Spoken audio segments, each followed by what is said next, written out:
Maayong nga aga, Surala. Alam niyo ba kung bakit Surala ang tawag sa ating bayan?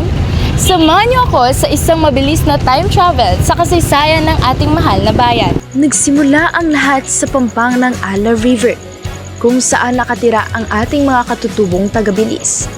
Tinawag nilang Seslong ang Limbuhok, ang sinaunang sentro ng Kalakalan. Hango ang pangalang Surala sa Arabic na Sukran Allah o Salamat sa Diyos.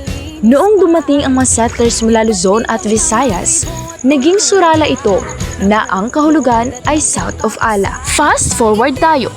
Opisyal na naging munisipalidad ang Surala noong Hunyo 15, taong 1961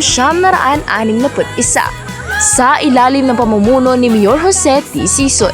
Isipin nyo, mula sa 26,000 na populasyon noon, ngayon ay mahigit 66,000 na tayo. Mula sa tradisyon ng taga-Bilis hanggang sa modernong progreso, patunay ang Surala na kapag may sipag at pangarap, may bayan na sisipon.